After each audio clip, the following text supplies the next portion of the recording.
What if vulnerability isn't weakness, but courage in its rawest form?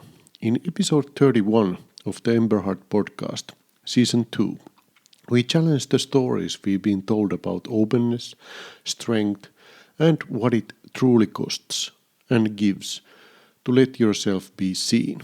So, settle in and here we go. Laying down the armor on vulnerability, joy, and the courage to be seen. Dear Amelia Emberhart, there is something I want to tell about armor.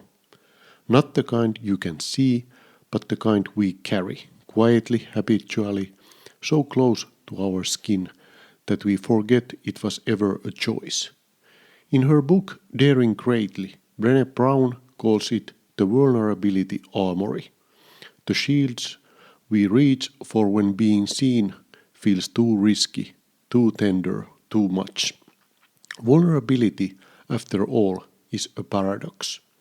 It is the last thing I want you to see in me, and the very first thing I search for in you.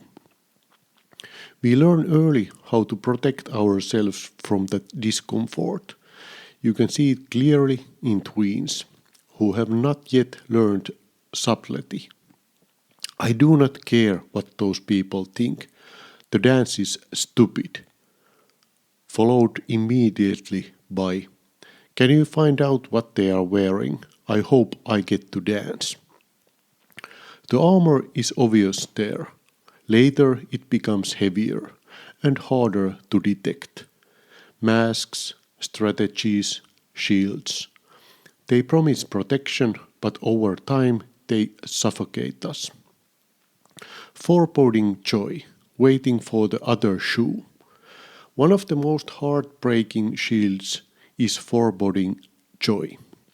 When we lose the capacity for vulnerability, the joy starts to feel dangerous. In a culture shaped by scarcity, never safe enough, never certain enough, joy can feel like a setup. Too good to be true. What is the catch? When will the other shoe drop? So we rehearse tragedy. We praise ourselves. I love you so much I can barely breathe. And suddenly our mind fills with images of losing you. This is our attempt to beat vulnerability to the punch. If we imagine the pain in advance, maybe it will hurt less when it comes. But the cost is enormous. We sacrifice joy in exchange for the illusion of control. The antidote is gratitude. Not as a platitude, but as a practice, especially in difficult moments. Joy does not usually arrive as fireworks. It shows up in ordinary moments. And if we are too busy chasing the extraordinary, we miss it entirely. Lean into joy. Do not apologize for what you have. Give yourself permission to be grateful and to give in to those moments. Perfectionism, earning belonging.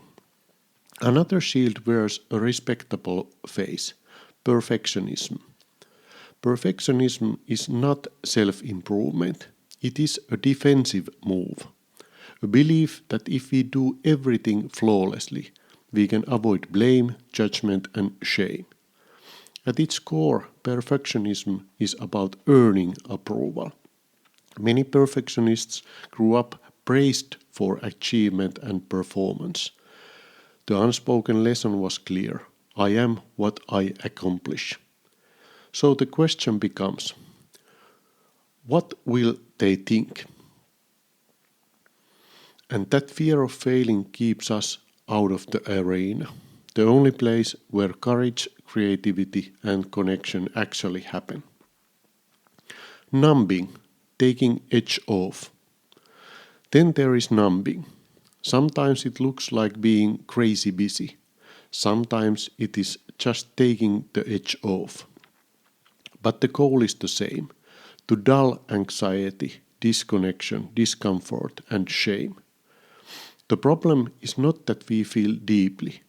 it is that we do not want to feel at all. But feelings do not disappear when we numb them. They wait and they compound. The work is learning to actually feel our feelings, to notice our numbing behaviors, to lean into discomfort instead of running from it. We can either learn to soothe anxiety or change the behaviors that create it. Setting boundaries, asking for help, choosing differently, all of that requires a deep belief that we are worthy of care. Often it is not what we do, but why we do it that makes the difference. There is a world of difference between savoring one piece of chocolate and inhaling the entire bar. Viking or victim. Some armor comes in extremes.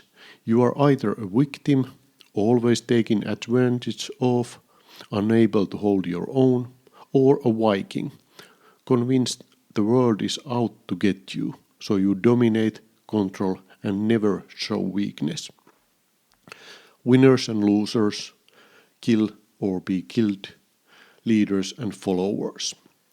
The shield demands aggression and emotional detachment, but it also quietly asks a dangerous question. How do you define success? Floodlighting and smash and grab. Vulnerability can also be misused. Floodlighting happens when we share raw, intimate stories with people who have not earned the right to hear them. Without trust or connection, our openness can feel overwhelming, like shining a floodlight straight into someone's eyes. Not all stories are meant for public spaces, especially not fresh wounds. We need to work through them first with the people who love us, sharing only when we are not trying to fill unmet needs with attention or validation. Smash and grab goes a step further, using vulnerability as a manipulation tool, smashing through social boundaries with intimacy, then grabbing whatever attention we can get. It looks like honesty, but it is not connection. Serpentining, cynicism, and cruelty. Sometimes we do not attack vulnerability, we dodge it. Brown calls this serpentining, backing out, controlling the situation, pretending it is not happening, pretending that we do not care. And when people who dare greatly, when they step into the arena, they often get kicked around. Those who avoid vulnerability are threatened by it. It holds up an uncomfortable mirror to their own fears. So they respond with cynicism, criticism, coolness, and cruelty. Here is the tightrope. When we stop caring what people think, we lose our capacity for connection. When we become defined by what people think, we lose our willingness to be vulnerable. Shame resilience is the balance bar, and the safety net is small. One or two people who help us reality check criticism, filtering out cruelty while still allowing honest feedback. Make a physical list of those opinions truly mattering to you. Remember that list. Mind the gap. Finally, there is the values gap, the distance between our aspirational values and our practiced ones. Brown calls it the disengagement divide. We cannot give people what we do not have. Who we are matters more than who we want to be. We say we value honesty, then keep the extra change the cashier forgot to charge. We say we value respect, then yell at each other as parents. We say we value limits, then tell nostalgic stories about how we broke them. Disengagement is not a failure of values, it is a failure of courage. And courage, inconvenient as it is, always begins with vulnerability. So this is what I want you to know, Amelia. The armor may feel protective, but it is heavy, and you do not have to carry it forever. Joy, love, connection, they all require risk, and they are still worth it, always. This is your moment. Take command and show us the path. Thank you for spending this time with us on the Emberhart podcast. If this episode resonated, we would love to keep the conversation going. Join us on TikTok at tiktok.com/@emberhartco.